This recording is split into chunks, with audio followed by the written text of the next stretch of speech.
Hello, everybody. Welcome to another Dhamma meeting where we will discuss the Buddhist practices of charity, morality, and meditation. Everyone is welcome to join. We will start with our first participant, which happens to be Professor Ken from Switzerland. Hi, how are you? Good afternoon, Ajahn. I'm fine, thank you. Are you well? Yes, yeah, everything's okay. Good. Everything is normal. Getting sick is normal. So getting well should be normal also. Yeah, I've been a little bit sick the last few days, so that's normal. That's normal, yeah. There's nothing abnormal. Anything that happens should be considered to be normal. Yeah. So yeah, my practice is going. Sorry, Ajahn? No, go ahead. Yeah, my practice is going slowly but surely, I think. And I find it very, very helpful to have a definite routine every day, which is very supportive. So making slow progress, but going okay. You are on your leave right now, right? Yeah, it's almost finished. It finishes at the end of January, which is tomorrow. Oh, really? So, and you have to go back and teach again? Yeah, after the middle of February, it's the new semester. I'll be teaching a bit, but I'm reducing my commitments at the moment. So don't you have a mandatory age of retirement? Yeah, 65, which is another 5 years. Another 5 years. Okay. I can go early, but I'll see about that. Yeah. I'm moving step by step. Good. So you don't have any question tonight? No questions tonight, Ajahn. Just a brief report on practice. Thank you. Just keep up with your practice. Don't stop unless you cannot really do it. If you can do it, you should keep up with your practice. Okay, Ajahn. All right. Okay. Thank you very much. Next, Alvin from Malaysia. Good evening, Ajahn. Ajahn, I was just reading your book. I think I find very interesting that you mentioned the food for the mind, the dana, sila, samadhi, and panya. Never thought of that. Thanks, Ajahn. Okay. Thanks. Yeah. Good. Titima from Bangkok.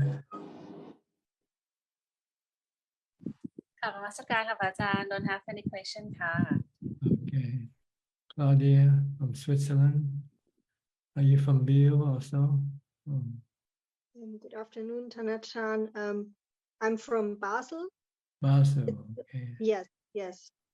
But I have been in Biel some days ago for a visit to see the city. It's not too far away. It's about 90 minutes by train, maybe. Not too far. Good. Yeah. So I will start a new job in 2 days, but I will be very self-reliant. So this means that I keep much time left for my practice. I will start at the Red Cross and take care of sick children, but I'm very self-reliant and I'm on duty. So this means that I can also plan enough time for my meditation, because I found out that it's very good for my mind to be here in quiet Switzerland, and I realized that my equanimity is getting stronger. So equanimity always was my big problem, and I already realized that meditation and being in this very calm environment helps me to stay more calm in situations, and that I can accept things I was not able to accept before. But of course, it still must increase. So it's going to be better, but of course, I still need a lot of practice. And You have to do mindfulness. Mindfulness is the cause for your equanimity to arise. Yeah. So you can try to use mindfulness all day long in your every activity. Just keep focused on what you do. Don't let your mind go elsewhere. And you will be more calm and more still. And you will react less. So you have more equanimity. Yeah. Good. Yeah. Try to use all the time the spare time that you have, the free time that you have for meditation, for mindfulness. Yeah, it's very helpful to do that. Yeah, and also the translation of Thanachand's biography helps me a lot. So right now I felt such a joy when I was translating the part where Venerable Ajahn Mahaboa was writing about Thanachand's place in the mountain, and where when he wrote how calm and peaceful it is in the mountains at where Thanachand lived. And I had it right in my mind how peaceful it must be, and I felt like goosebumps. It was such a beautiful part to translate. I felt so much joy, and it's also an inspiration to go more and more to the Dhammapala monastery and also spend time there when the days get longer. So it's also a very good inspiration to do the translation. Yes, very good. Reading Dhamma books or translating can give you more knowledge. And with the knowledge, it can give you more inspiration, more faith, more sattha. Yeah, absolutely. Yeah. Good. Okay. You have any question tonight? No, thank you. Just listening. Okay. Thank you. I'll go to Jordan, now in Bangkok. I see in parentheses. Good evening, when did you- Thanachan. When did you get here? I got here this morning. How long the flight was? It was 16 hours from Vancouver. Straight to Yeah. Bangkok, non-stop. Yeah, yeah. So Toronto to Vancouver, and then right away on the plane to Bangkok. Yeah. So you get jet lag now? yeah, I think I will. I'm probably I don't know. My body's a little confused. It should be morning for you. Now Yeah, it's that's evening right. here. Yeah. You should be I can- getting up, not going to sleep. Right. I won't be confused when I'm saying good morning or good evening to you now. Yeah, we're in the So, same time zone now. Yes. Today I went. I had to go and take some pictures for the consulate, I guess, and for the visa. And when I went into the passport photo office, there was a big picture of Lungta Mahabua behind the desk on the wall, and I felt like I was in the right place. In the right company. Yeah. Good. So happy. Yeah. So. Okay, you got anything to say or ask? Not tonight. Thank you very much. So happy to be here. Yeah. How's your dad feeling after you left? I think he was happy to hear that I arrived safely, but he was sad that I was. It was a difficult. He's here tonight. So he's listening. Oh, he's here. Yeah. Good. Yeah. Good. So you can ask him. Say hello to him. Hello, Dad. Hi, Dad. Okay. Thank you so much, Tanajan. Okay. I'll go to Brazil now, to Sao Paulo. Hi, Alfredo. Hi, Bante. Hi, how are you? Okay. Meditation. Ubeka. Always Ubeka. Yes. Yes. Indulgent upeka, Bante. Not the real upeka. I see. You have to meditate to get to real Ubeka. Oh, yes. Mm, Absorption. yeah. Yes. So you have anything to say or ask tonight? Oh, Bante. I think with the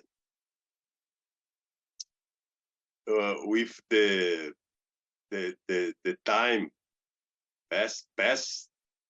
passing the time, I think the Dhamma is not more strong, but it looks like the Dhamma is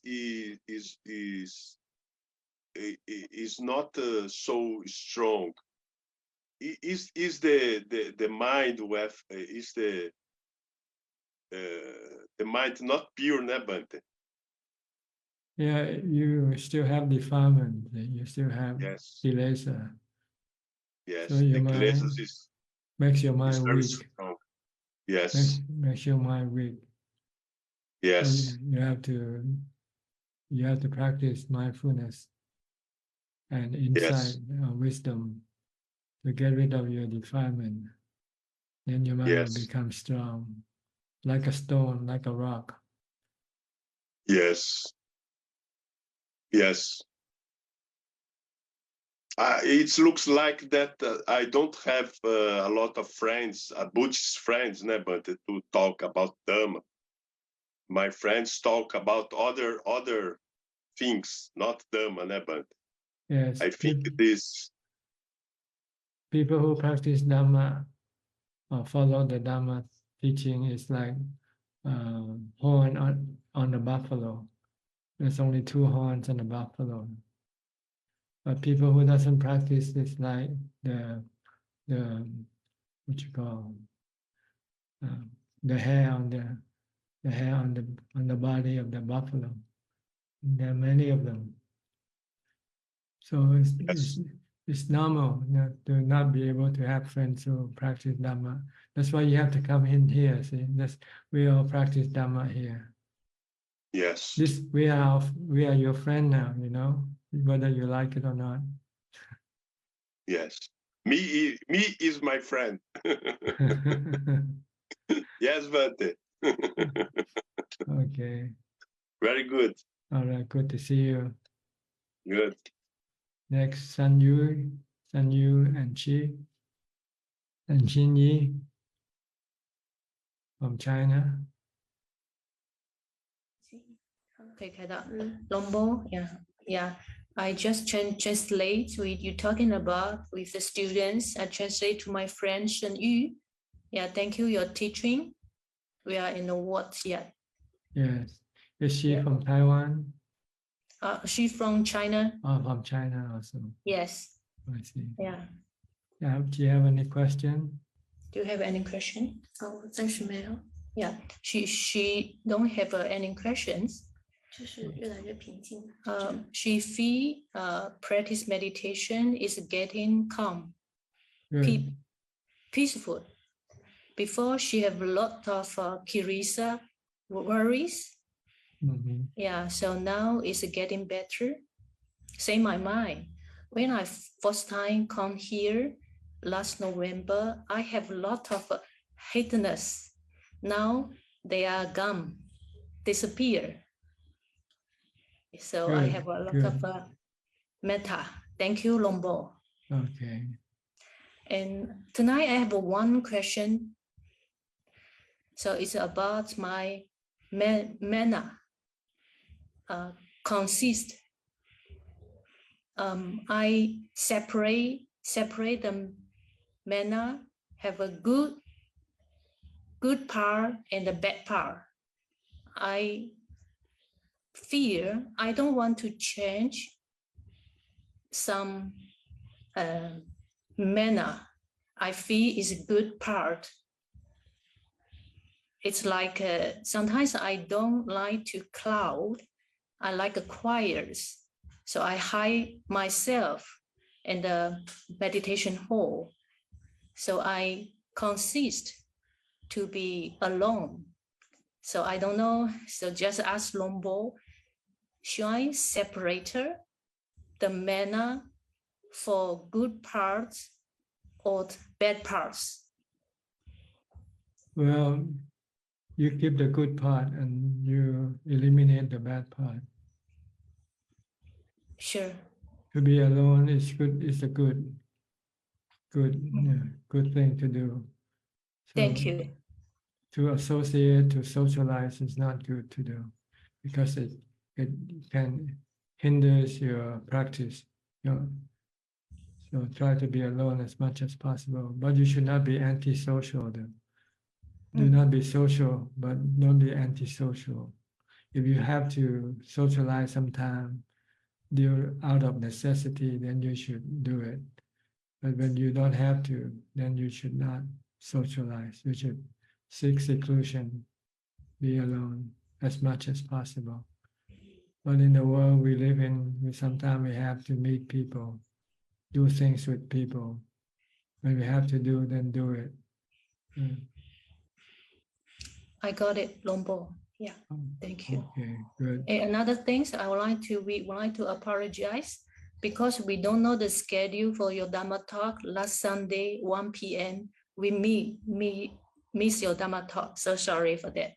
We will join the next time. It's 2 p.m., not 1 p.m. Oh, 2 p.m. 2 to 3 in Thai. This Sunday? It's this Friday we have Friday, Saturday, and Sunday. Friday is Buddhist Observance Day, holiday also. 2 p.m. 2 p.m. Okay. 2 to 4, 2 to 3:30. We will join. Thank you, Lombo. Okay, good. Next, Kok Seng from Singapore.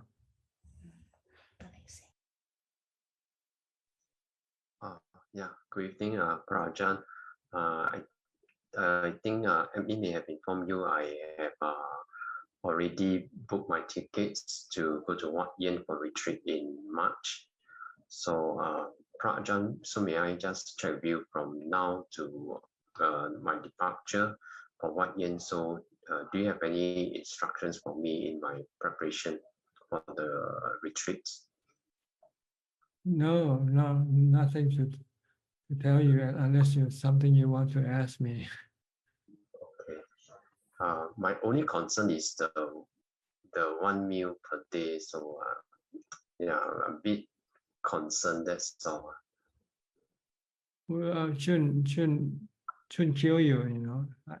People, monks in the temple all eat 1 meal a day and they're still healthy and strong. So you shouldn't worry about that. Okay. Some monks even fast for a few days. Or some lay practitioner also fast. There's one lady who fasts for 7 days. Every time she comes to the temple, she will eat 1 week and fast 1 week. So fasting is good for your meditation. You should not be afraid of it. You should look at it as a friend, as a helper. Fasting helps your meditation practice. Make your mind calm easily and not sleepy or lazy. Okay. Okay, thank you, Ajahn. All right. I'll go to Trevor now from Toronto. So now you have the world away from your son. Yes. Yeah, I'm sorry. Yes, good morning, Ajahn. Very, very happy to see you. It's nice to see my son too when in these meetings. It's an extra bonus. What can I say? He said I was sad to see him go, but honestly, I'm so happy to get my couch back. I'm sitting on it now. There's no more sleeping bag and clothes and pillows and but no, truthfully, it's the apartment it feels very, very empty without him, and he he took a big piece of my heart when he went. But he's leading the way, for everyone here back home. And he left me a library of books, which I'm going through and trying to catch up with them. Very grateful to him for introducing me to you and to Dhamma. And lastly, the meditation, and especially walking meditation, is helping me, deal with the pain and helping me to let go. And of course, I'm planning a trip over to visit him sometime soon. But the mustard seed story keeps coming back, about the woman who Yes, who cling to a baby. yeah, Right. and it's just one example of how the books are helping me. So no questions today. Just I'll just listen in for the rest of the meeting. Thanks. Okay, good. All right. Maybe one day you'll come over and visit your son. Yes. Okay. Well, next we'll go to Germany. Veda. Hi, Veda. Is this your first time to join us?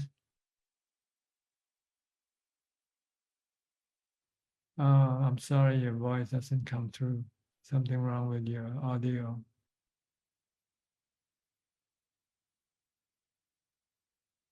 Okay. Yeah, something seems to come through now.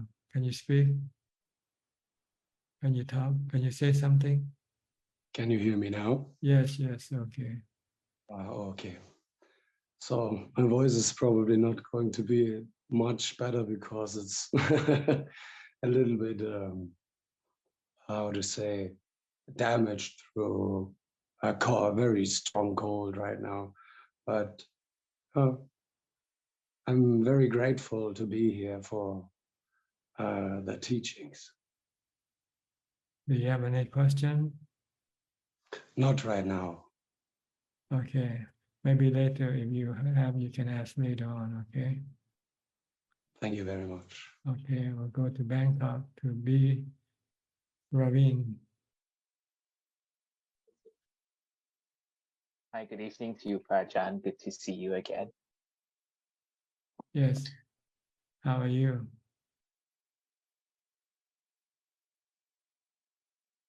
I'm doing all right, thank you.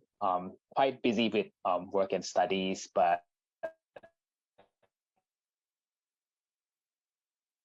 Your internet connection seems to come on and off. Now you freeze.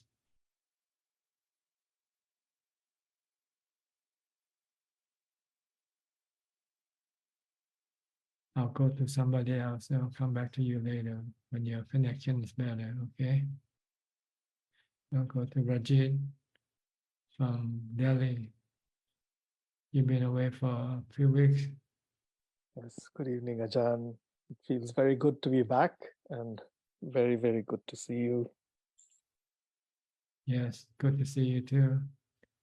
What can I do for you tonight? Well, I have a couple of questions. Go ahead. Well, the first is about living with religious tolerance in a society where there are very few Buddhists. And as I'm learning about Theravada Buddhism and some history, also, I get some knowledge about how badly it has been treated in India in the past, to the extent that it has completely disappeared from here. So sometimes it upsets me very much. And yes, so basically we have to coexist, and how does one maintain a level of religious tolerance Well, like you say, we have to live together and we have to respect each other's faith. That's all. If you want to believe something, go ahead. You should, as long as what you believe doesn't hurt or hurt other people.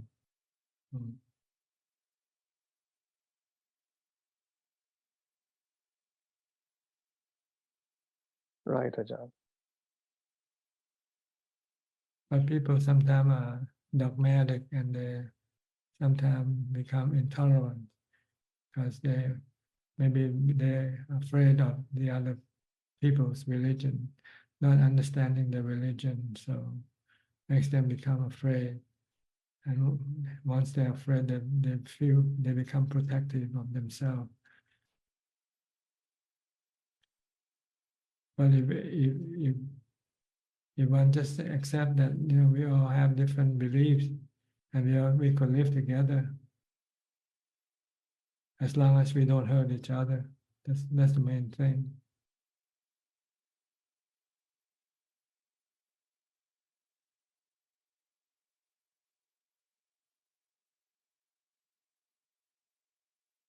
You cannot change other people though. If they don't like you, you cannot stop them. But you are better than them, so you should be able to tolerate them.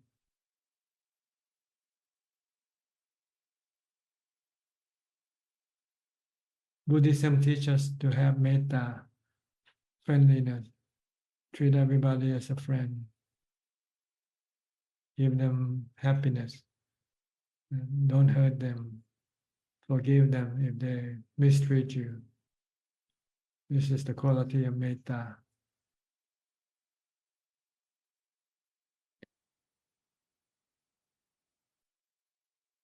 The Buddha said metta is what keeps the world going. Without metta, the world will be in ruin. People will start killing each other.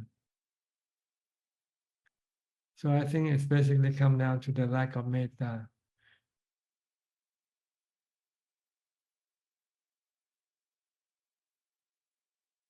And usually due to ignorance, don't have the teaching from an enlightened person.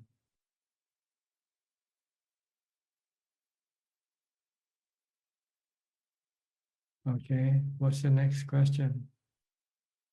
The next question is about the worldly dhammas, Ajahn.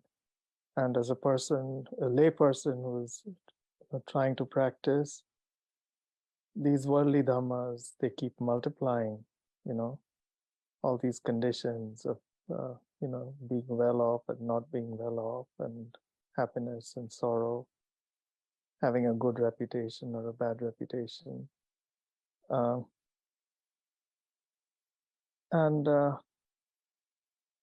Well, how to deal with this? And because, these things do cause quite a lot of disturbance. And if I can ask, how much is it, as a layperson practicing, how much progress should one expect? It should not become something that makes one feel frustrated. So, if your mind can become calm, then your reliance on the worldly dhammas will be less. But if your mind is not calm, not peaceful, then your reliance on the worldly dhamma will be more due to your cravings, your desire. Because the worldly dhamma can also give you happiness, but at the same time, it will also give you suffering or dukkha or sadness, because they are not reliable. They can come and go, and they are not under your control. So it's better try not to rely on the worldly dhamma by trying to do more meditation practice. And when you have more happiness from your meditation practice, then you will rely less on the worldly dhamma.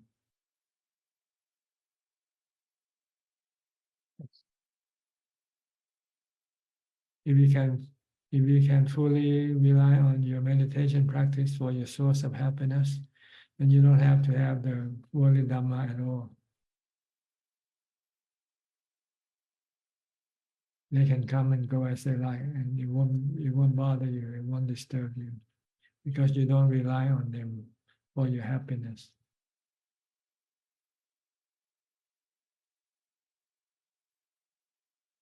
So meditation is an alternative source of happiness, spiritual happiness, better than the happiness from the worldly Dhamma.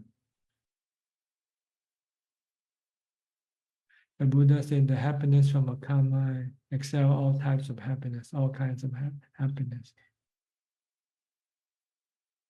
So concentrate your time to do meditation as much as possible.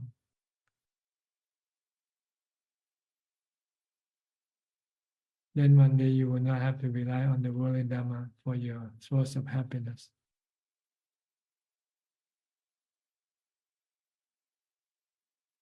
Okay, understand? Yes, Ajahn. Anything else? Thank you, Ajahn. Right now, this is Okay, you're welcome. quite a lot.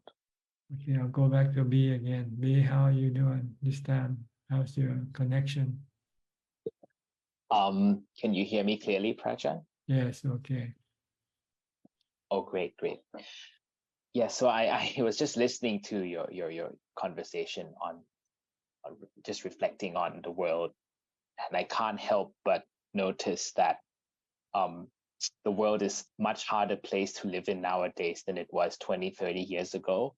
And I feel that the reason for that is because there's more material objects, more desires, more attractions in the world, which cause people to lose sight of, mindfulness. And sometimes there's more fighting, more conflicts amongst each other. So it just comes for me to reflect that, the Buddha once said that Buddhism will last for around 5,000 years before it disappears. So is that something that is, it seems to be more of a reality now? At first, when I heard about it, I didn't think much about it's going to happen, but now I just feel that, less and less people are mindful. So that's just my reflection. Yes, the more developed the material is, then the less the decline of morality and meditation practice. They are on the opposite side. The more you develop material things, then the less you will develop on the morality and meditation side. But you don't have to worry about other people, just worry about yourself. You're lucky, you understand the teaching of the Buddha and how important it is for you to follow his teaching. So just follow his teaching and you'll be okay. But everybody else, it's up to them. If they want to go after material things, that's their choice. So it goes back to the 3 characteristics of existence, where everything is impermanent and we cannot control anything else but ourselves. So it just need to let go and focus on ourselves only. Yes, focus on the kind of happiness you can control. Meditation, the happiness from meditation you can control. You can keep with you wherever you go. But material thing, you don't take it with you when you die. And maybe you lose them before you even die. Sometimes you go into bankruptcy.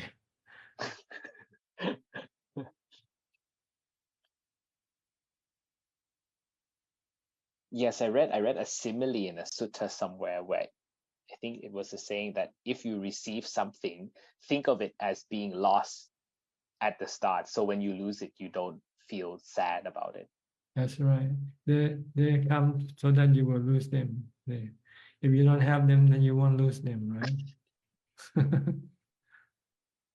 Yes. They are here for you to lose them. So be happy when they go away. Actually, when they come, they can become a problem because then you have to look after them. See, but when you don't have them, then you don't have to look after them. Don't have to worry about them. We have something to lose. Mm-hmm. When you got nothing to lose, right? That's the saying goes. Yes. Sometimes simple is better. Mm-hmm. We tend to overcomplicate our lives. That's because of your cravings, your delusion, thinking the more you have, the happier you will be. I heard some rich people have 5,000 limousine. I don't know why they want to have 5,000 limousine for. When they ride, they only ride one at a time. They don't ride 5,000 at the same time.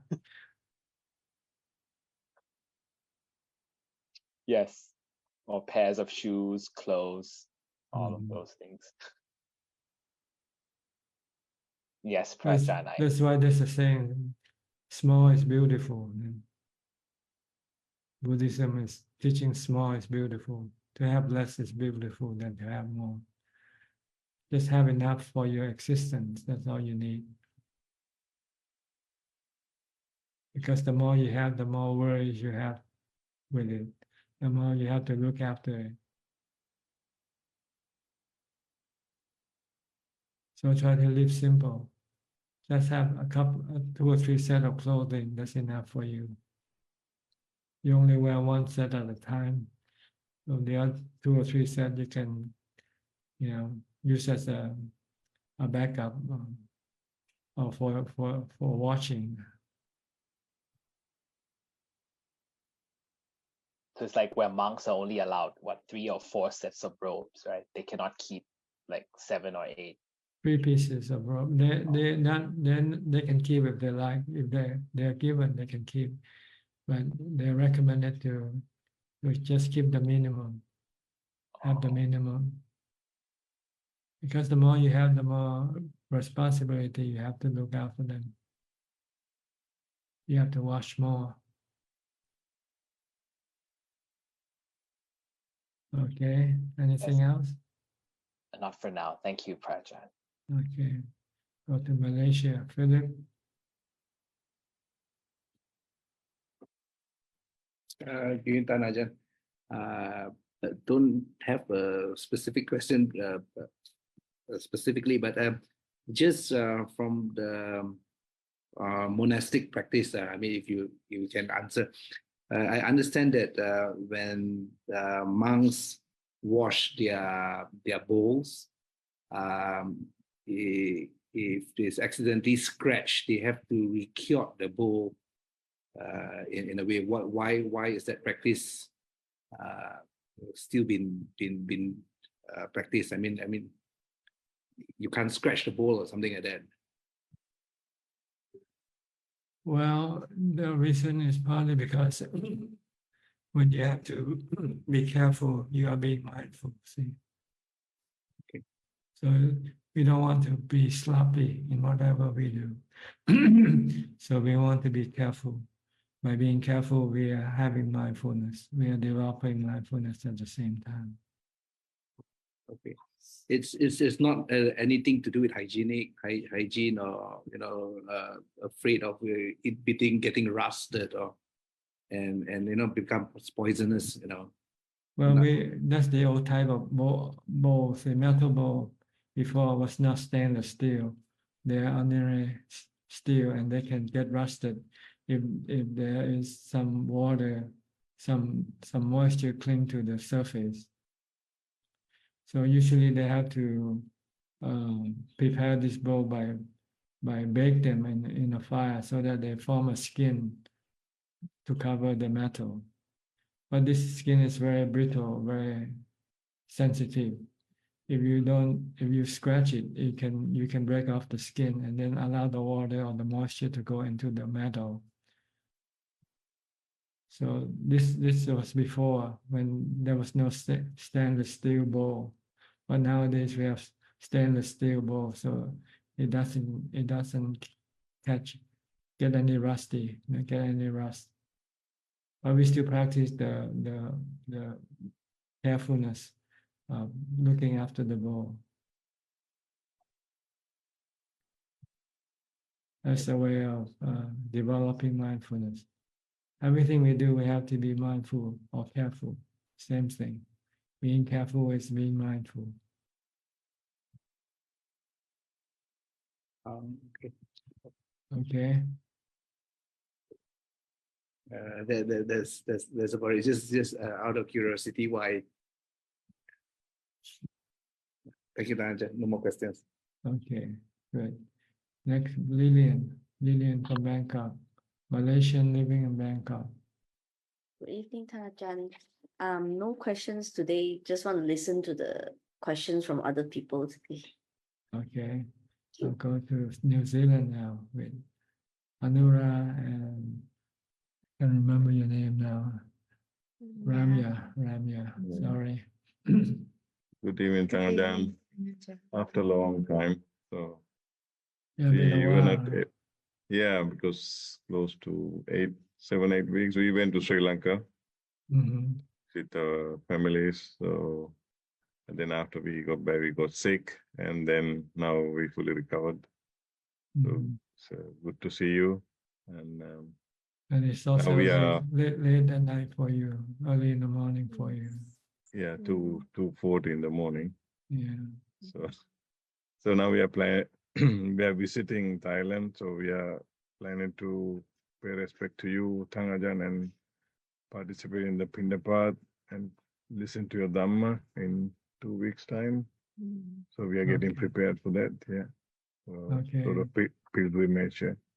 You plan to do some pilgrimage in Thailand? Yes, Ajahn. So we go with travel with the group. So I think we first go to Wat Yannasangwararam and see you first, and travel around Thailand and see, pay respect to Kruba Ajahns and listen to Dhamma.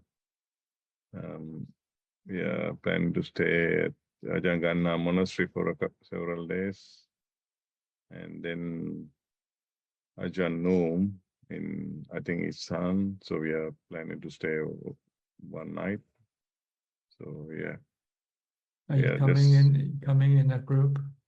Yes, Sangha. Yeah.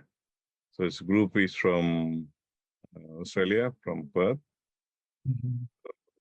mainly around Ajahn Brahms Monastery associated. Well, all our Dhamma friends, we have a very good Dhamma friends. So yeah, quite looking forward to that, to see you in person. Okay. Yeah. Good. Actually, we see each other in person now. Yeah. Yeah, I mean, it's true. Yeah. Okay. You have any question? No question, but only comment about the previous having goods, having so many things. I think it's a curse if you have so many things. It's not helping. It's a curse that someone can have, is to have everything in the world. So there's a lot of rich people. I see how they suffer. So I think it's a curse to have too much. Yeah. All we need just to exist or to survive, really. Yeah, true. More than that, it doesn't do you any good. Yeah. Okay. Any No, question thank you, from Tanaja. Ramya? I was thinking what one of Ajahns comment saying, see the arahants within you, not the arahant outside. Can you please explain it a bit? I can get some idea. Arahant outside. Not the arahant outside. See the arahant within you. Oh, that's our goal, to become enlightened. See? When we become fully enlightened, we become arahants ourselves. But before we can do that, we have to go look for the arahant outside to teach us how to do it. you need to go to the Buddha or his noble disciple to learn the Noble Eightfold Path, to know the practice, how to practice, to know the Four Noble Truths and the three characteristics of existence. Without the outside Arahant, we would never know these things, because nobody else in the world knows these things. So we need to go look for the outside Arahant for instruction. Once we know what we have to do, then we have to keep on practicing. And then eventually one day when our mind becomes fully enlightened, then we will have the Arahant within ourselves.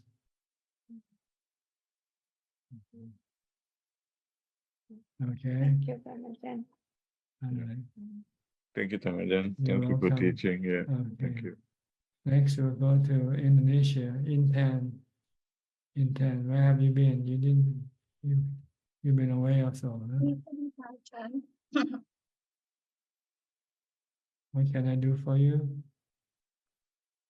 Ajahn, I want to ask you, in Karani Metta Sutta and Kanda Parita have a sentence, beings will be rebirth and not yet rebirth. What is mean? Well, rebirth usually means born as a human being. And if you're not born as a human being, then you have to be a spiritual being instead. Maybe be a deva or be a preta, depends on your good or bad karma. Okay, understand? Okay. So actually it means human and non-human beings. Those who are born are human beings. Those who are not yet born are non-human beings. Okay. All right. I'll go to Dubai now with Aparajita. Good evening, Ajahn. You back in Dubai now? Yes, I came back last Thursday, so yes. Good. How was your trip? Enjoyable?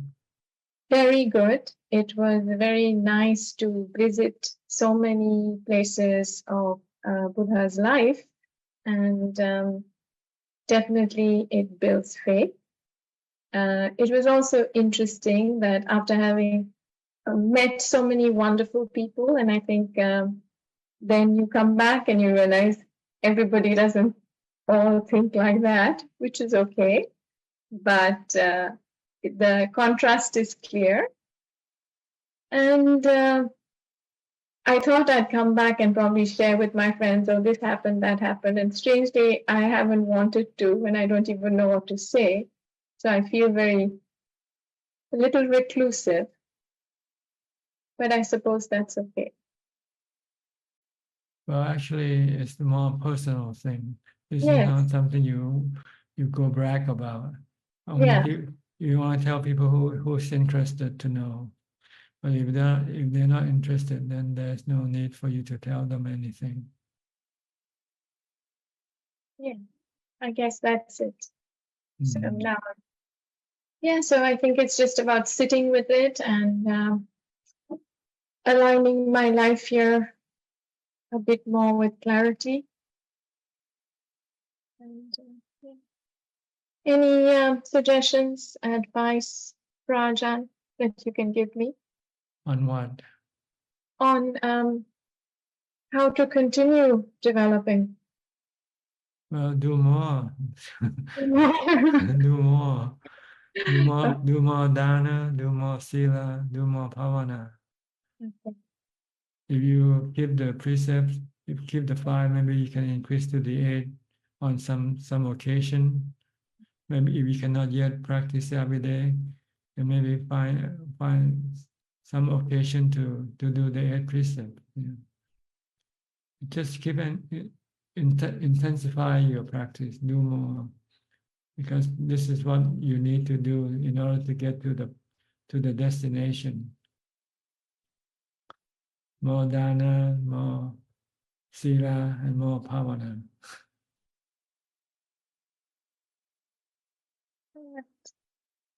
Okay.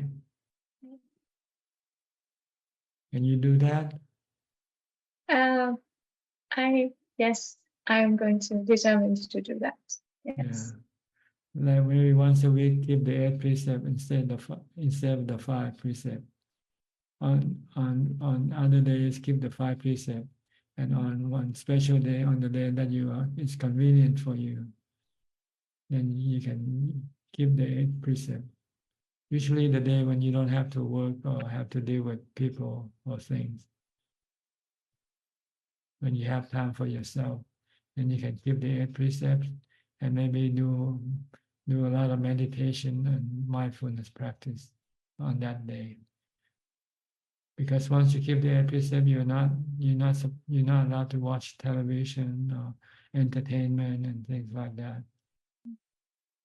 So then you will have plenty of time to meditate and develop mindfulness.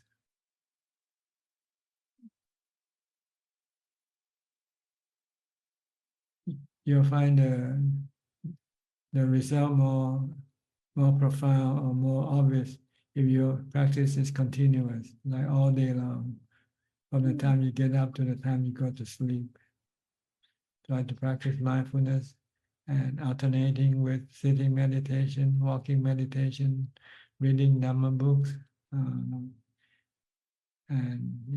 just keep the 8 precepts. Don't do anything that the precept don't allow you to do. Then you find your practice is going faster, closer to the goal. And if you find it useful, maybe next time you want to increase to 2 days a week, 3 days a week, and more. Eventually you want to do it every day. Give up everything else and take the path full time. Follow the path full time.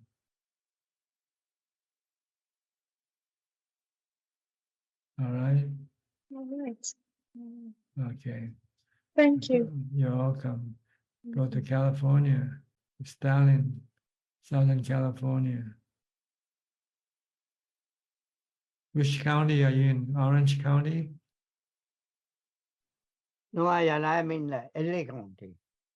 LA County in Cerritos, that LA, is Los Angeles adjoining County. Anaheim. Adjoining Anaheim. Anaheim. Yeah, Anaheim is where the Disneyland is. So Mm. the city adjoining is Cerritos. Cerritos, yes, I heard that. I think there's some Thai communities living there in Cerritos. Oh, it's mostly Asians. Asian, yes. Mostly Asian. Thailand, I pass this time right now because I want to continue on what I said at the very end of the Zoom meeting last time, where I said that this world is empty. But I didn't give an explanation as to why I come to that conclusion. So that will take a little bit of time. Therefore, I will come back when everybody else's questions have been answered at the end of the conversation, if you don't mind. With your Well, permission. if you don't take too much time, yes. Why do you need so much time to explain it? It will take maybe 5 or 7 minutes or something. Okay, To go ahead. explain that, Do it now. About 7. I will let you have 5 minutes. Okay, I'll try to. The Buddha says to Mogaraja, this is seen in the Sutta Nipata verse 1119. Mogaraja, look at the world as empty with mindfulness at all times. Uprooting the lingering view of self, get well beyond the range of death. Him who looks upon the world this way, Mara will get no chance to see you. Now, what is this? Buddha did not deny somebody or we seeing that there is a world, but he only said, look at the world as empty. So as I understand, which I request you to correct me if I am wrong, what is this? What is this emptiness of this world that he talks about? At the same time, he said, yes, you see the world, but look at the emptiness of the world. I think he is talking about the emptiness within. The emptiness within. Now, I bring an example for this. If you look at TV program in the TV, you will see a continuous picture of it. In reality, it is not a continuous picture. There are 12 to 14 frames that are moving up all the time. In between those frames, the TV screen is empty. There is nothing there. It's just total darkness. Then there's the other frame comes, other frame. But we can't catch that because it happens so fast. The only way for us to get some idea of it is if you hold our hand in front of it. If you hold the hand in front of the TV screen without moving, then you see the hand. But if you start moving that hand, depending on the speed with which you move that, you will see a number of trailing hands. That is because of that appearing and disappearance of it. But I like to bring about a better example where you can really see this. I thought I will show it to you with this. If you look at this these beads that are held by this twine that goes through it, you see the space in between these beads. But look what happens when you tighten it.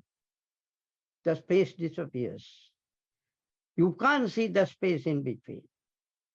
But yet there is space, but you can't see the space. The illusion, the delusion that you get is there is no space between these. So similarly, it is the same thing that happens to us. Applying this to the mind. When a thought arises, conditionally, it arises, and as the Buddha has said, it changes while it is in existence, which is use of the word titassa anyatatta, and then it comes down. So for example, say I. Now I get an angry thought. Now Stalin is angry. And as long as that angry thought is there, Stalin has an angry self. Then that thought totally comes to an end. That is the nature of things. Because the Buddha said that yankinche samudaya dhammang sabbantan nirodha dhammanti. Whatever is of the nature to arise is of the nature to cease.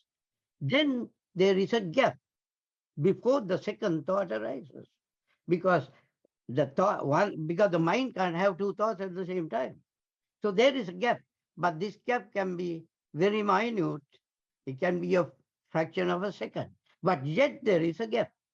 And then the second thought, I say that thought is a happy thought. Now the self of Stalin is happy. So it goes on like this for thousands, number of times in a day. So there is, at one time, the self of Stalin is happy. Next time it is angry, then it is happy, and so forth. So you see that changing self that is occurring. Self is never the same at any moment. It keeps on changing. So how can there be a definite entity called Stalin that does not change? That is the anatta aspect of it. So what the important factor is that space in between. I thought of putting this is exactly what I am referring to. What that I said, it appears, goes down, there is that gap, and then it appears, goes down. Now, this gap, within this gap, there are no thoughts. There is no self, there is no capital I, there is no internal world, or there is an external world. So at that point, the world is empty.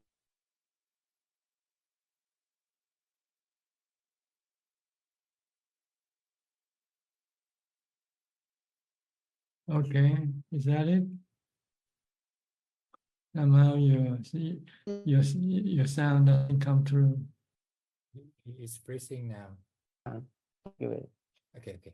Okay, thank you for your commentary, and I hope our listener can make use of it. Okay, I think your connection is bad. It doesn't. Your visual is frozen, so I'll go to the next person. Go to Valit. Valit. Good evening, Ajahn. Are you still in Japan? Yeah, I'm staying in Kyoto right now. So last week was the snowing around here. Yeah. Very cold, huh? Cold, but not about -2 or -1 only. But now it's around 2 or 3 Celsius. It's okay for me. I listen to some of Dhamma. Appreciate about to Viharatham. I really appreciate this because no matter where I live, Thai or Japan or other place in the world, Viharatham is a permanent home for me when I listening about this.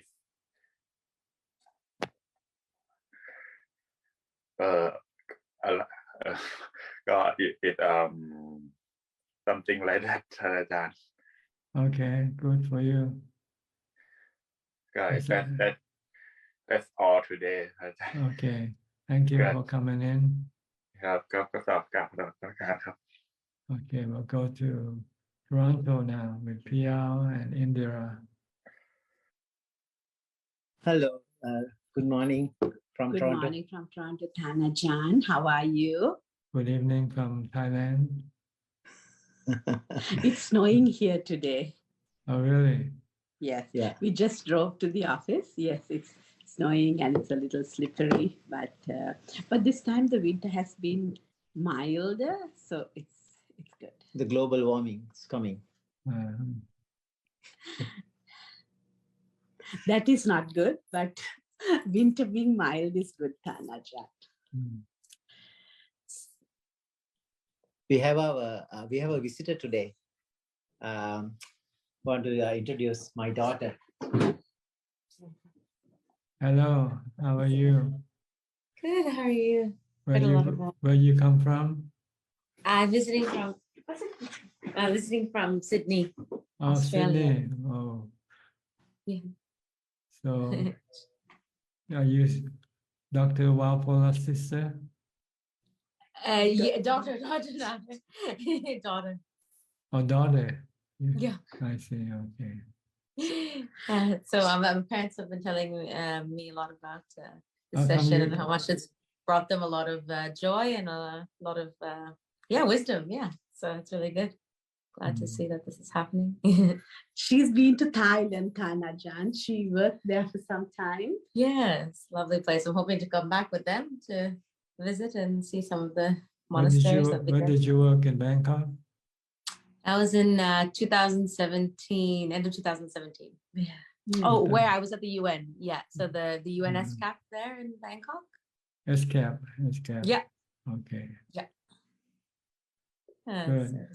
So you move around the world working in different countries. A little bit. Good.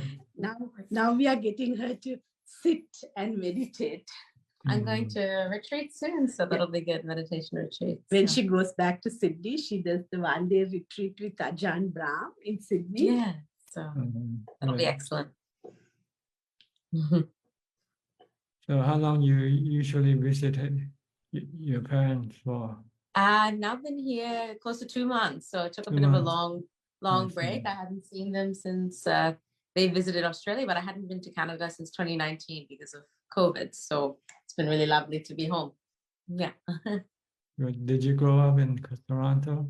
Yes, that's right. Yeah. Okay. Mhm. You have anything you want to ask? Anything I want to ask? Oh,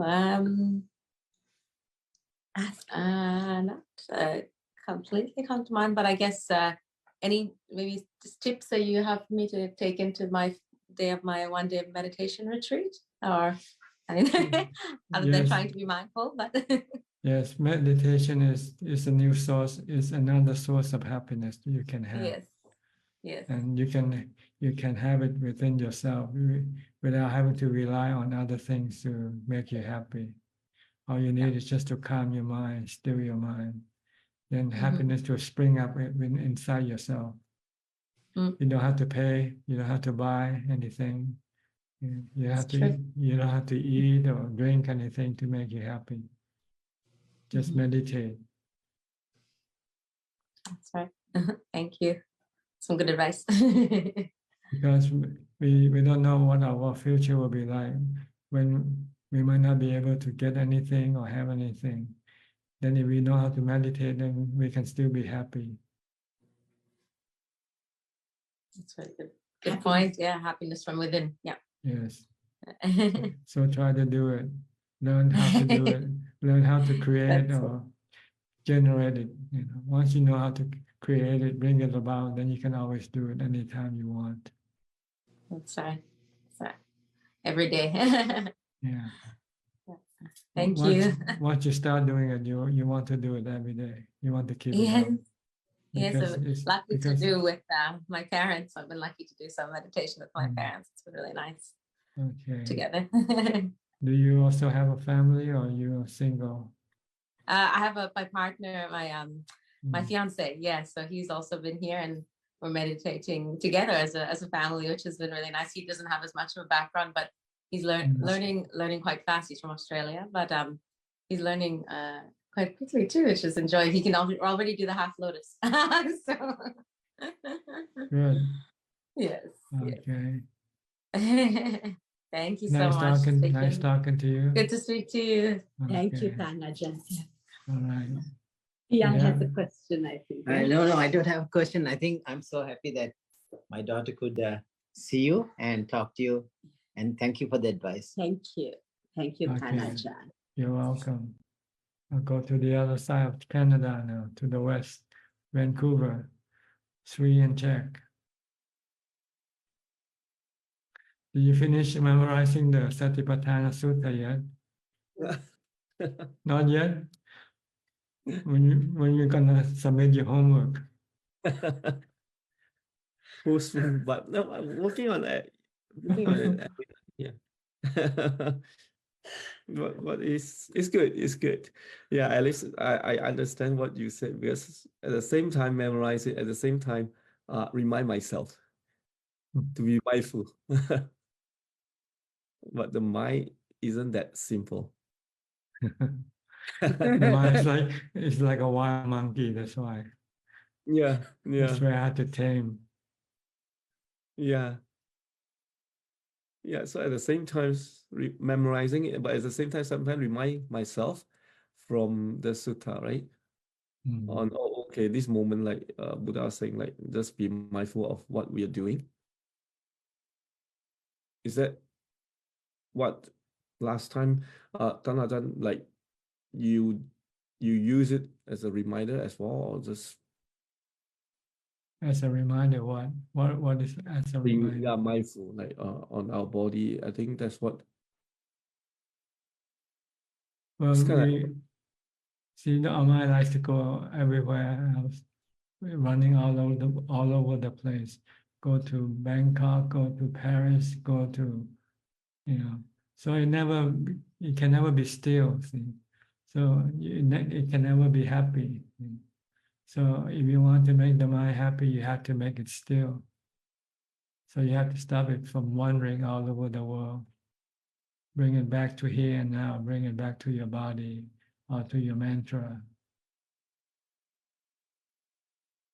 by meditating, by practicing mindfulness. And once you can still your mind, then you'll find another type of happiness, which is much better than all other kinds of happiness in the world. Better than winning a jackpot, a lottery jackpot. Yes. So you have to keep on practicing mindfulness and also study the way to do it. That's why you have to memorize, study the four foundation of mindfulness. Especially the first part, the body part, the mindfulness part, the clear and comprehension on your body activities. Keep watching your body all the time, from the time you get up to the time you go to sleep. Don't let your mind stray away from your body. Keep watching every step of your body activity. If you keep focusing, then you cannot go thinking about Bangkok or Paris or Sydney or anywhere else. And when you meditate, then you can still your mind, because it's not allowed to go anywhere. So when it's forced to be still, it will become still very easily. And when it becomes still, you have happiness.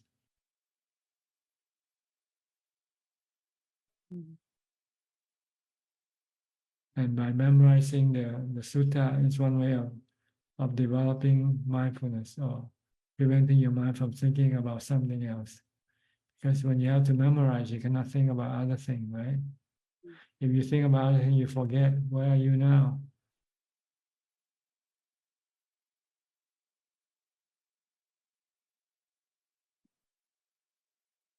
Okay. Yeah.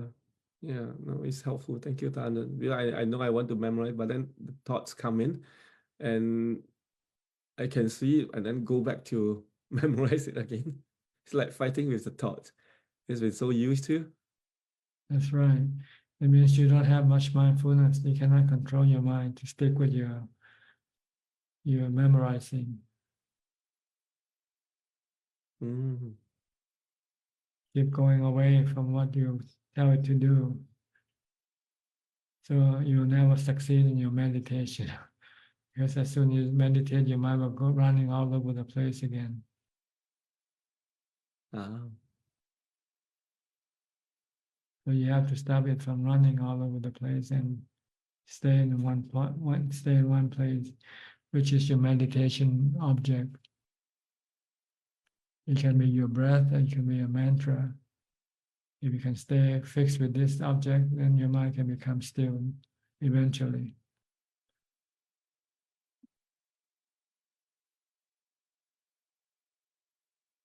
Then you'll find a jackpot, better than the lottery jackpot. Yeah. Okay. Yeah. Thank you, Tajan. No question from you, huh? No question.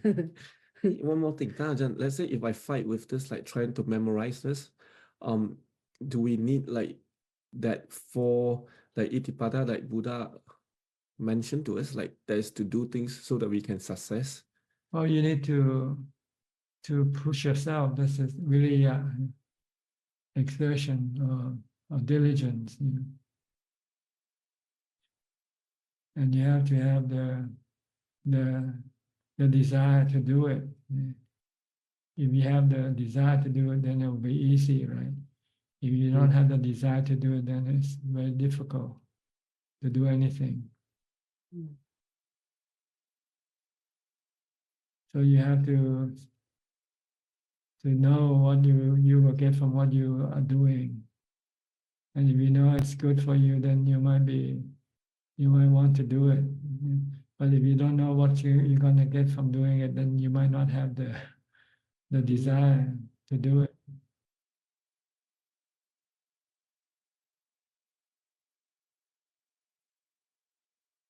So do you have the fire or the desire to do this thing or not? To do mindfulness or not?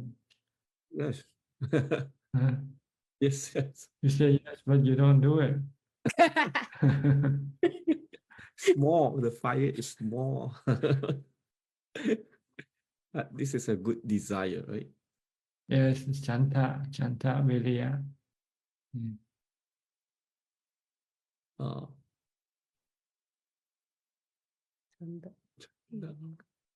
So you first have to know what is the reward if you do this thing, what you're gonna get from doing this. Once you know that it's the best thing you can get, better than anything else in the world, then you might want to, then you will have the fire, the desire to do it. But if you don't know what you're gonna get, then you say, I don't know what I'm gonna get from this thing. So you don't have the drive, the desire to do it.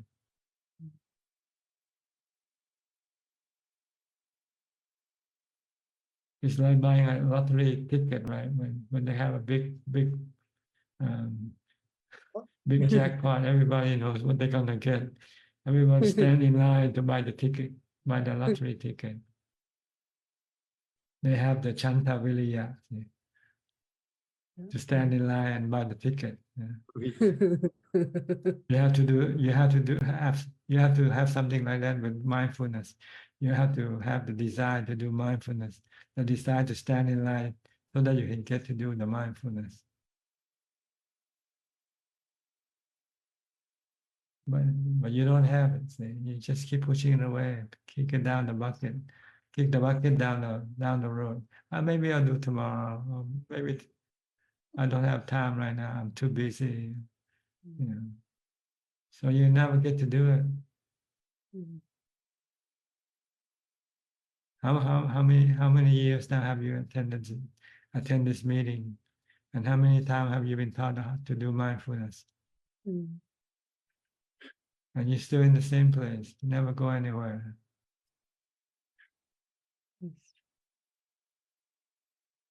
But you have to do it, if you want to get anywhere.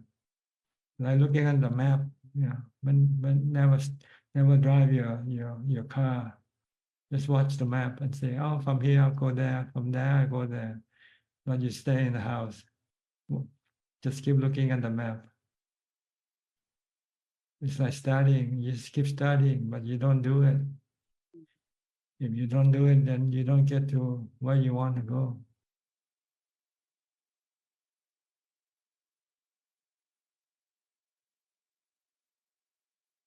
I think there was a story during the Buddha's time about an elderly monk, a well-learned monk. But he studied a lot of scripture. I think his name is called empty body. Empty body. Can you remember the name, Rob? Pia, empty body.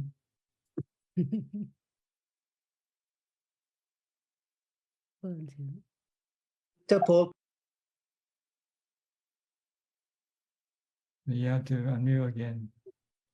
Yeah, he called him Chutta Podita, empty Podita. Yeah, empty body. Yeah.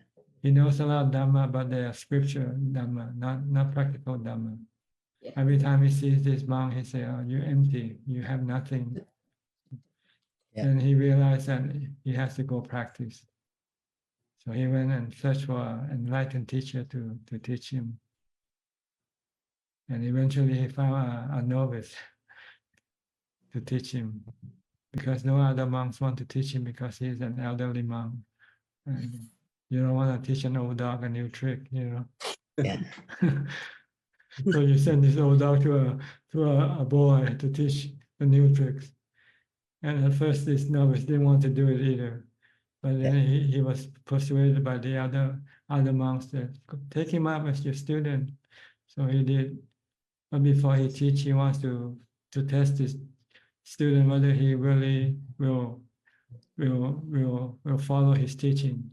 So he'll ask this elderly monk to do chores for him, wash his robe, washing his bowls, and do things like going wading into the water to get something, and halfway there say, "Oh, I don't want it anymore. I changed my mind." Yeah, to dip in the pond, I think. Yeah, right. To test his resolve, his what you call his, his faith in the teacher. And then he showed no sign of having any breach of faith. Then the novice eventually taught him the Dhamma. And after that, he became enlightened very, very quickly. See, I told you to recite, but you never recite, so how can I teach you anything else? Because everything I teach you, you don't do it anyway, right? Starting to do it. No, I'm just kidding. And don't worry about it. Yeah. Yeah, it's a good teaching. Yeah. At least to build the resolve, like resolution. Yeah. If you have resolution, then you have the action to follow. Resolution without action is useless anyway. Resolution has to be followed by diligence.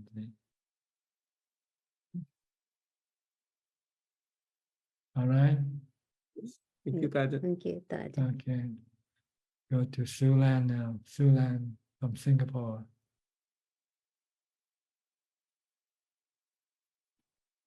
Hello, Ajahn. Nice to see you. Yeah, Yes, good to see you too. it's a very good Dhamma sharing that you answered to check. Yeah, and see. Okay, so you're going to do more practice now? Yeah, I will try to meditate after this session. Yeah, I remember that now that you say must have the desire to practice, then must then have the resolution, and then put in action, diligence, and Can you meditate every day now? I haven't not able to meditate. Not yet. Yeah. Why not do it before you go to sleep? Make it a habit. Mm. Add this thing to your bucket list. Okay, I will add this to my bucket list. Yeah. I have to meditate every day from now on. Yeah, I have to meditate every day from now on. What's so hard about sitting for half an hour meditating? You can sit and watch a movie for 2 hours. Yeah. I think I'm also quite frustrated with my mind. I was a bit scared that I sleep and then my mind want to get out of the sleep. Yeah. Okay, any question? Yeah, listening in to hear Ajahn so that I can strengthen my motivation to meditate later. Okay, good. Thank you, Ajahn. Whoever will push you to do the practice eventually. Yeah. Okay, I will meditate today. Okay. Go to Belinda, who is in Okay. Wat Yan right now. Belinda.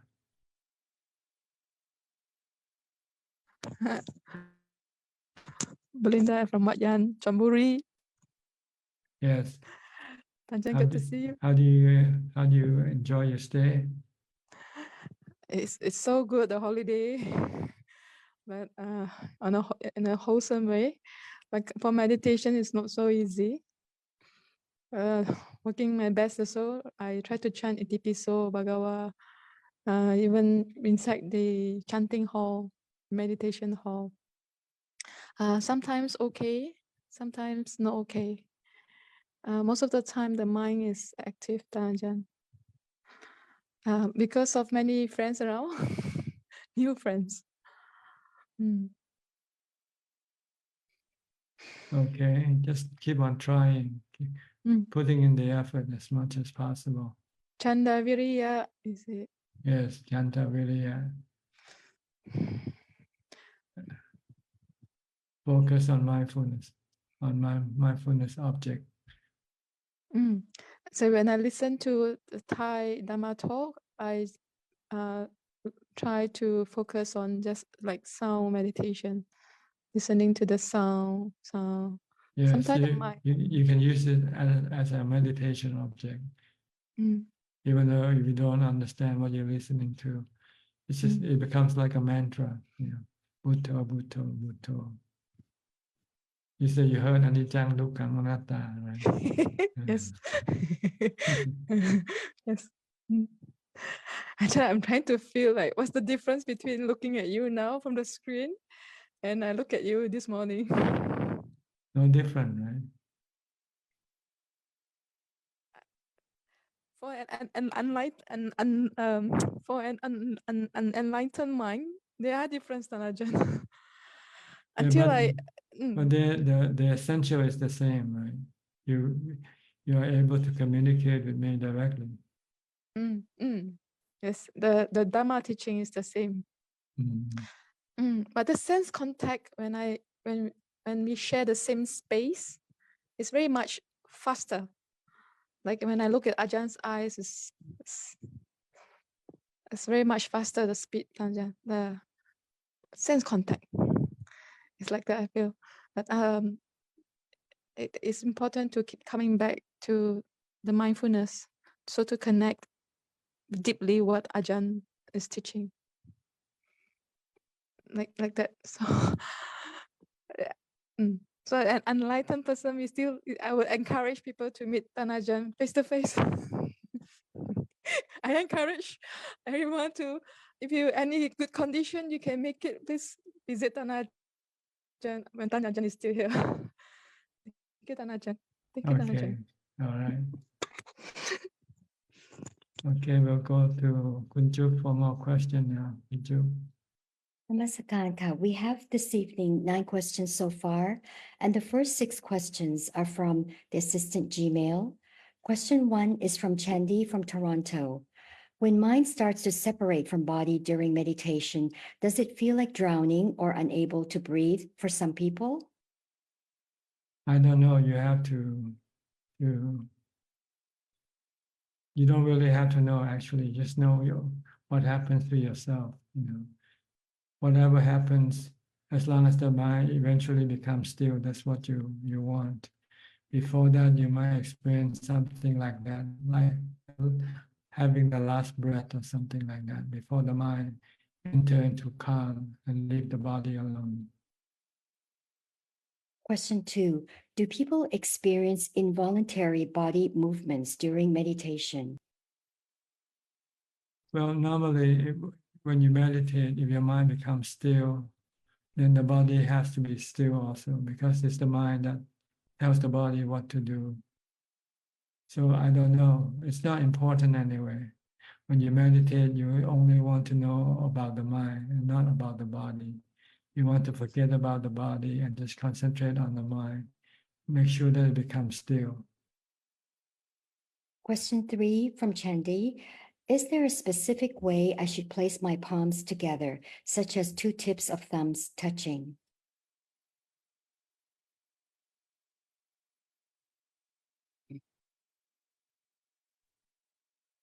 Can you hear me now? Raise your hand. Okay. Somehow the thing just went blank for a few seconds. Okay, Kunju, you can continue. Yes. Question 3, is there a specific way I should place my palms together, such as 2 tips of thumbs touching? Not really. There's no fixed formula on this. You can put your palm anywhere you like. Question 4. Sorry. Go ahead. Question 4 is from Sabi from Sri Lanka. I read instances when arahants like Ajahn Mahabua or Michi Gao passed away, some of their relics turned into crystal after cremation. Can you explain how the earth element turned into crystal? Is there any connection with the length of time period of one's arahantship? Yes, I think an arahant has a pure mind, see? and the piyama is the one, the factor that purifying the bone into crystal. So the longer you become an arahant before you die, then the more likelihood that your some parts of the bone will become crystallized. But if your arahantship only briefly and you die, your bone might not have enough time to be purified by the pure mind. So you might not have any crystal in the bone, on the bones. The next two questions are from Samanji. Question 5. Can the advancement of modern technology affect one's karma? For instance, suppose a baby is born with a health condition that prevents him from leading a normal life. That is obviously due to a bad karma that he had committed during his past births. But thanks to surgical intervention, he is fully recovered. Thus, he was able to overcome his past bad karmic consequences thanks to modern technology. Could you explain the role of modern technology in mitigating one's bad karmic consequences? Well, it's just your interpretation of it, really, which we don't know really whether this modern technology can mitigate the bad karma or not. So I don't know how to answer this question really. Question 6. Similarly, the commonly held view is that the advancement of medicine makes people live longer and better. What is the Buddhist explanation? What is the role of one's karma in this context on advancement of medicine that makes people live longer and better? Well, there are people who live longer better without the advancement of medicine. There's another theory that you live longer because your mind is purer, has more moral, then your body tends to live longer than an immoral person, because an immoral person probably drinks and take drugs. So this affects the body, cause the body to die sooner. The next questions are from Facebook, and there are 3 from Aun. Hi, Bante. 1. How to prove the insight of the 3 characteristics of existence when in practice meditation? Prove one at a time, like your body. Prove that your body is impermanent. Can you see the impermanence in your body? Can you see the change in your body from birth to death? This is constantly changing the body. So this is impermanent. Anatta, you cannot stop this process of change in the body. If you want to stop it from changing, then you get dukkha or stress, because you not stop the process of aging, sickness, and death. The next question from Aun. Can Ajahn explain more details about the 6 elements?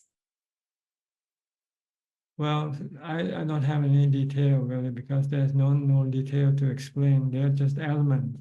They're water element, solid, liquid is considered to be water. Anything liquid. Anything solid is considered to be earth element. Anything that is hot is considered to be the fire element. And anything that blows like the wind is considered to be the wind element. And anything that can think or feel or know, that's called the knowing element. And anything that is empty is called space element. So that's what they are. And the next question is the last question, and it's from Aun. Can meditator who practice diligently in Sammasati and Sammasamadhi will get dementia when old age? Shouldn't be. If you have mindfulness, then mindfulness you will always know what you're doing at all times. That is all, Ka. Okay. All right, we have some more time left. If anybody would like to add or say anything, you're welcome to raise your hand and unmute your microphone. Okay, Pia.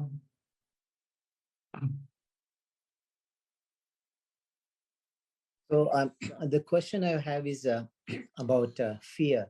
Now, sometimes, I mean, when we practice, I guess the meditation, that we are training our mind to time of death, how to release, how to manage your mind at time of death. I guess that's the most important moment in our lives, not birth, as a time of death. So what are these fears? The people like attachment. I think Buddha talks about 4 fears: attachment to sensual desires. You're going to lose everything you've been enjoying. So that's one fear. The second fear is you're losing the people around you, like your children, your, whatever, you're enjoying, children, especially the loved ones. The third fear is we don't know what's going to happen after that. And the fourth one is the one who has not practiced Dhamma. So I think what predominates, I think it depends on the training, your own training, right? I mean, if you have given up sensual desires, that fear is no longer there. You have renunciated the attachment to whoever the relatives, parents are, is gone. So I guess when you practice Dhamma, you know what's going to happen. Your mind is clear, right? So is that how you get rid of fear, by the practice itself, like makes you the fearless?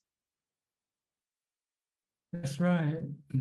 When you see the truth, that there's no self in anything, and that there's no happiness in this world for you to go after, and you renunciate the world. So it's like dying right there. Once renunciation is an active dying. Dying before you die, when you renunciate. That's true. Because then it doesn't matter whether you live or you die. It doesn't matter, because you don't rely on your body to get things from the world anymore. Because you can have a spiritual happiness there.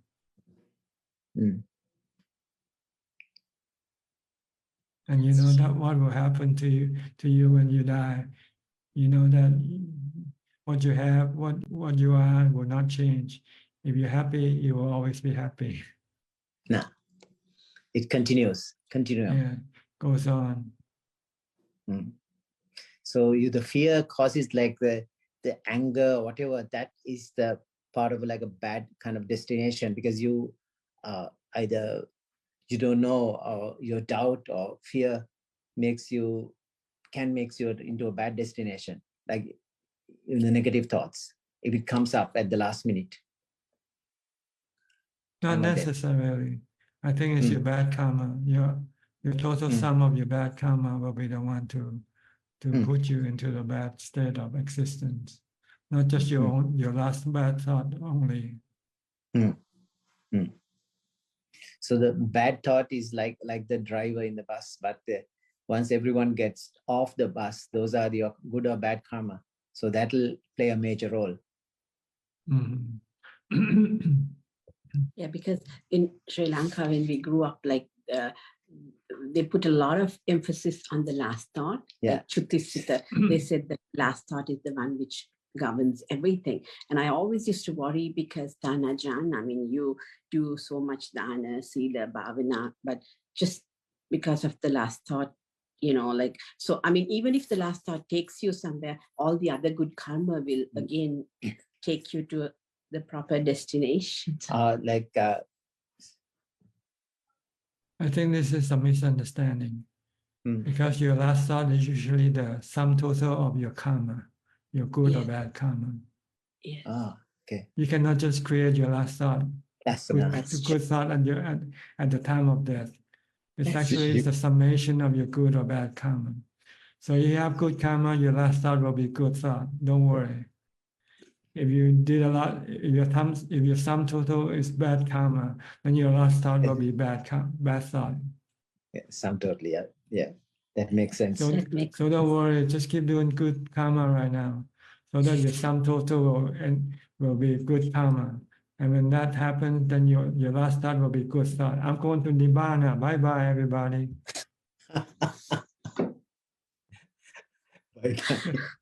That's what the Buddha said. Bye bye. Yeah. I'm going to Nibbana. Yeah, it's time to go. Yes. Yeah, that's the sum total of his good karma. See? Yeah. He did he only did good karma. He didn't do any bad karma. So how could he think about bad thoughts? Yeah. All right. Thank you. People want to take the easy way out. Say, I'll just wait Yeah, for my yeah. last thought. When I'm gonna die, I'm only gonna think about good things. You cannot, you know, you've been You can't trick doing the that mind. thing. Yeah. Yeah, it's hard. Yeah, whatever you keep doing, that's which will prop up even at the last moment. Yeah, your habits. That's right. Habits, push it. If you keep drinking coffee, you want to keep on wanting to drink coffee even on your last breath. Can I have some coffee before I go?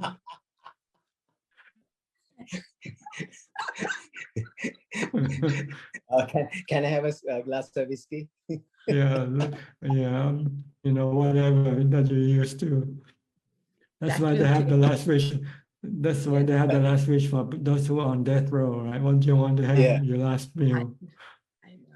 That's why Buddha categorically said the fifth precept, you know, stay away from. Yeah.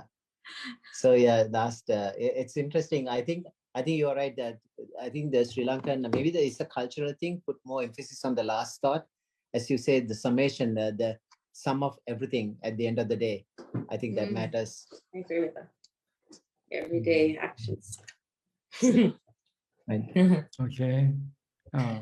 Your daughter wants to join. She went to the dentist and came back. But I said I agree with that. It's your everyday thoughts and actions, right? So Yeah, everyday thoughts and actions are important. Yeah. Okay. All right. Thank you. Thank you so You're much. welcome. I think Stalin raised your hand, right? Stalin, go ahead, unmute your microphone. Can you unmute your microphone? Regarding that last thought thing, the Buddha said that if a tree is grows up leaning towards the left side, and when you cut that tree is going to fall onto the left side, not onto the right side. That's right. So similarly, if your training is with the Dhamma, you will the last thought will also be attached to the Dhamma. That's right. Personally, I know that. Because I have gone through a feeling like that. And the second thing regarding your fear of death is because you are clinging on to this view of a person. The personality view, as long as you're holding tightly to that, then you are afraid of death. But if you believe that there is no person here, what is there to die? So therefore, even if somebody tells, hey, you have a cancer, in 6 months, you are going to die. So what? There's nobody to die. So why should you be afraid of? At least that's the way I look at it. Good. Thank you. Good. Thank you for your comment. All right. No, I don't have any questions today, Ajahn. I just wanted to pay respects to you. And last time you gave us a lot of information, and I will continue to practice and improve. You sit here. You sit here. Sit on the chair. Sit on the chair.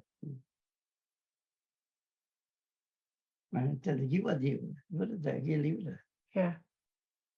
Okay, you have no question then. No, I have no questions. I just wanted to pay respects to you. Okay, thank you. I will keep on practicing. You gave us a lot of information last time. So yeah, I will continue to practice. Okay, mindfulness. That's the most important part of the practice is mindfulness. Right. I have found out being mindful, you understand a lot and make fewer mistakes than when you used to do things not being mindful. That's right. because you are careful. Careful is like is mindful. It's the same Right. word. It means the Yeah. same thing. I Do things I carefully. I enjoy not having to respond the way I used to, each time something that I don't like I come across. We automatically try to defend ourselves and respond. So I have learned not to do that anymore. So that's a great help. Being mindful is the key. Yeah, let go. You let go everything. Right. So that's a great, that's how you keep the mind peaceful and calm. And you see the Buddha's teaching, how important it is to have a Buddha's teaching guiding you in your daily life too. Yes, good, very good. Keep on practicing then, okay? Yeah. Thank you. Anybody else would like to ask more questions? You're welcome. Okay, Sulan, you raise your hand. Yeah, thank you, Ajahn. My question is, just now you mentioned about like you need to know the results of the practice, then it will generate the desire to practice.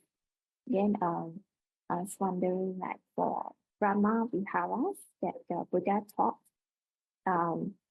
when we think about the Brahma Viharas, is it that we should think about like in its perfect state, which is during the meditative state, that is what we should aim for?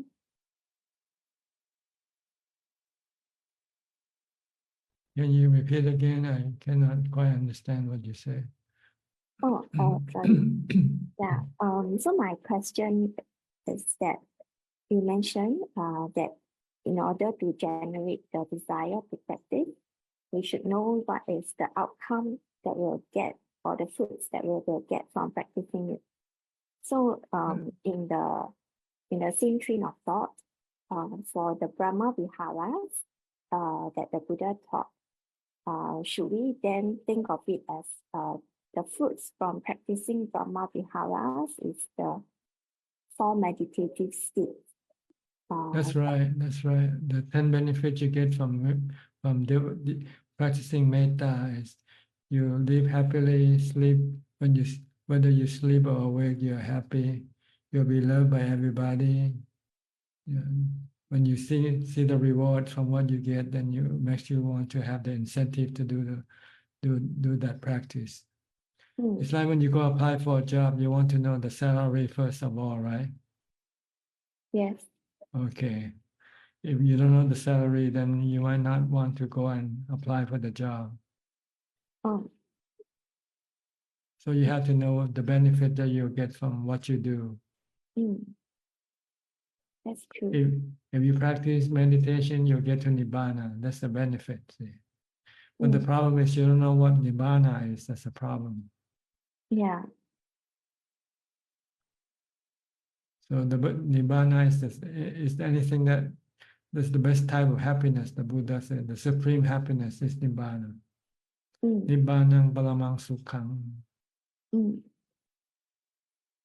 So you want to have supreme happiness, then you have to practice meditation. So do you have the inspiration now to meditate every day? So you get to Nibbana. You'll get to the supreme happiness. Yes, supreme happiness.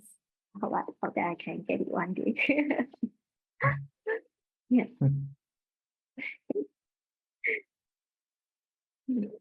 Okay. Yeah. Thank you, Ajahn. Very well said. Well, looks like nobody have any more questions.